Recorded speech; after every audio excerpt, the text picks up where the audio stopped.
I've been trying to get this done all day, but finally bust out the USB CopyNES. So the USB port right here, and I got a blinking light when installed, and I'm trying to verify a repro. That is a Devil World repro, just an ROM. It's got one of my Repro X boards in it, an earlier version. I spent all day with this because I guess it was a shoddy install by me several years ago. I've had this since at least 2010, maybe 2011. Didn't really use it much. I thought I would do more because the bootguide database seems like I was always opening up carts and finding some version that wasn't on his site, and it just, he doesn't really maintain the site that well, or didn't back then, maybe better now, and he always acted like he was going to make it easier for people to upload images and dumps and stuff like that, or not dumps, but the information on different carts. And I never got back to it.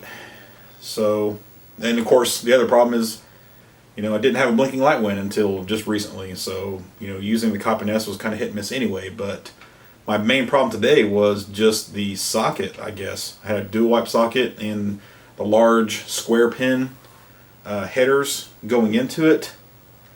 And something about you had to keep it short. I don't know, maybe that's just the way it was supposed to be installed a long time ago, but it's just not a very good socket setup for this.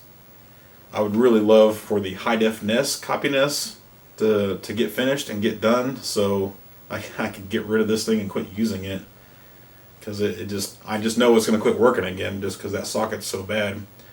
And if it never does, then I'll just redo that socket somehow, I guess. So I'm going to show you what I did to dump this repro to make sure that it was actually good to go.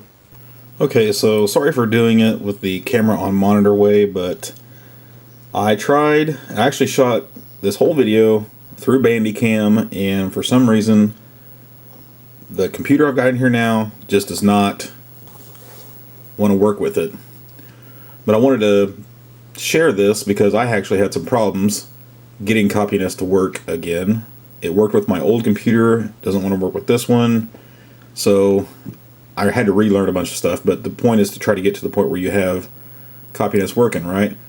So normally, you'd buy your CopyNES from Retro USB and you would download their software. I recommend that you do not, actually.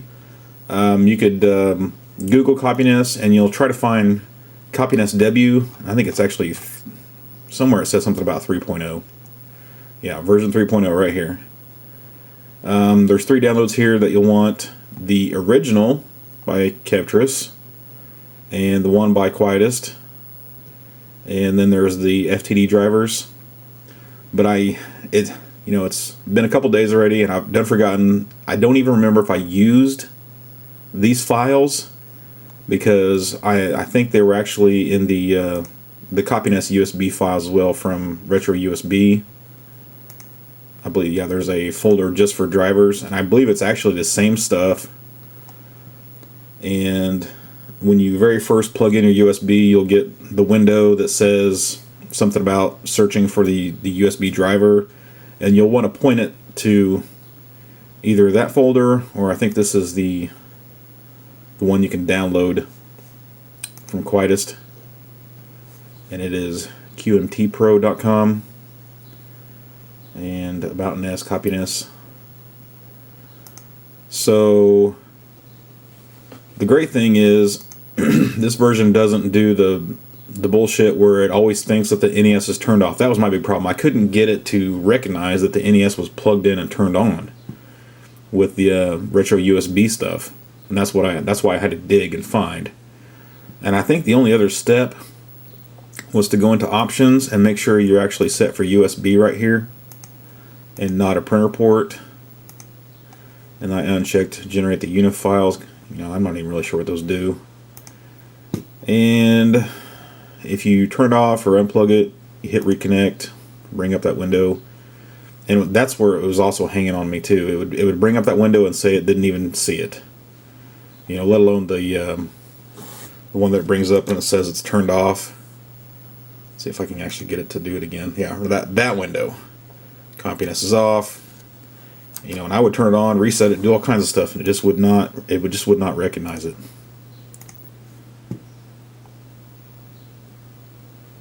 See, it doesn't even make that window with this version of the client, which is awesome.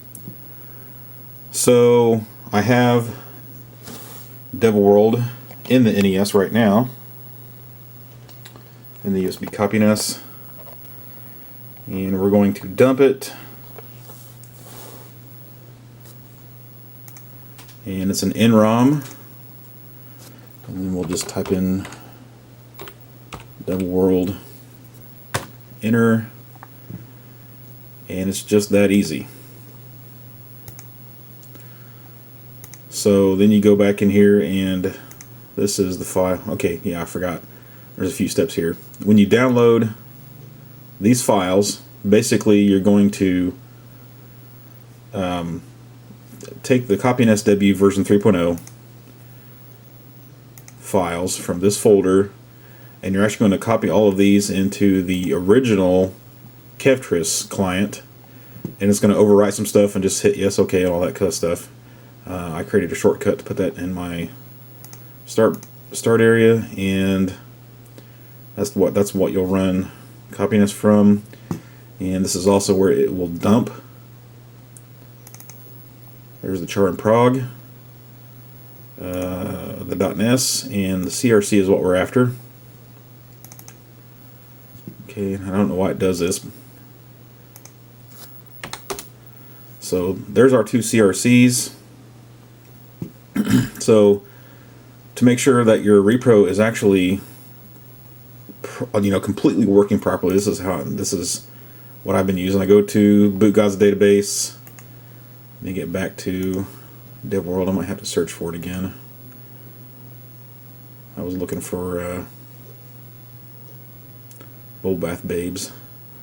Okay, so here's the CRCs that were dumped on Boot God's database, and you can see mine match it, number and letter exactly.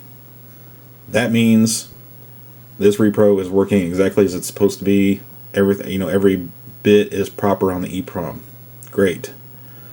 One of the traps is that you make sure that you're checking against the actual ROM that you burned, because there is a Japanese version of Devil World, and the CRCs are completely different. Let's see. Also, yeah, about the Pinesians. That was the next one I was going to try to dump, just to make sure that my board works and everything, and that plugin does not exist on this CopyNES client. Like if let's see, if I put it in, turn on the NES, I think you're also supposed to hit play cart just to make sure it's fine. But when I go to try to dump the Pinesians, I actually can't find the plugin that's specific for the Pinesians. And I don't believe it actually came with the client software that you can download here. But Boot God has a list of CopyNES plugins. Some of them he wrote himself. And if you scroll down,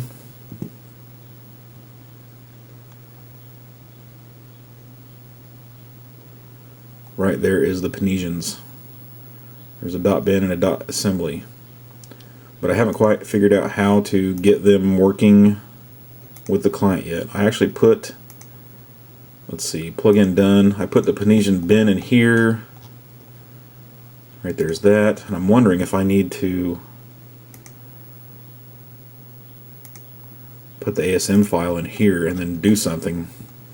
I tried to contact Boot God, but no reply. Maybe Kevtris will know if I need both those files put in there and done something. But anyway, that is the proof that I needed to make sure that my repro is 100% good to go, and that my repro export is working properly. So I will start going through the other PCBs and making sure that they all dump the game the way they're supposed to, and we're all good to go. There you go. Use CopyNES to test your repros. So yeah, 3 seconds after I asked Kevin how to explain how to do it, I find that he actually included a text file called plugins on how to do this. And it's extremely detailed on how to do it, but at the very bottom it says something about you have the plugin and you're happy with it and you want to insert it into the type list, which is what I want to do. And it explains on how to do it. There might actually be a little bit of a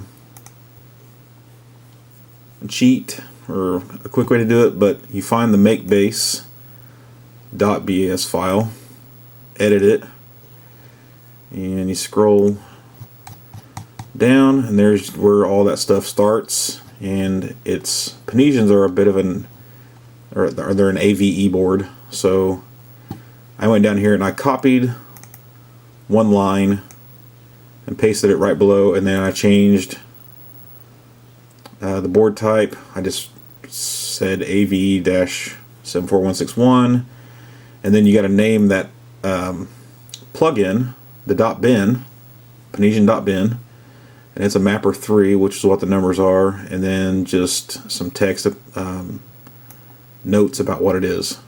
Panesian 32K prog 64 char. Okay, you edit it, save it, close it, and then you actually have to run QBasic right there. Escape out of that, and then you Alt F-O, open, tab down, make base, open that, and hit F5 to run it. Continue, exit, and it should have made a new mappers.dat file, and it did. Let's see, I'm already running CopyNES, and the next time you're in CopyNES it should be there. And dump cart AVE 74161 Panesian. Excellent. And I don't even have my Panesian cart in there. Actually, that's as far as I'm going to take this, because the Panesian game that I put together, I think, is hot slots. And there is no hot slots on the boot guide database.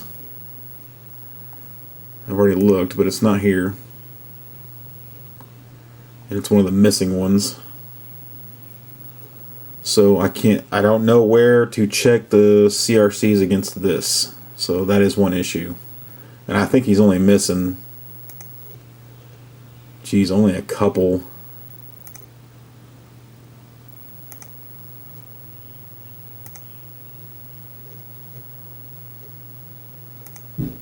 From USA. Yeah, there we go. He's only missing the 3. Hot slots and peekaboo poker being 2 of them, which seems kind of weird. But anyway, got it working. Now I can dump them, or at least bubble bath anyway, just to check that. But if I run into any other weird plugins that don't exist, now I know how to add them in there. Cool.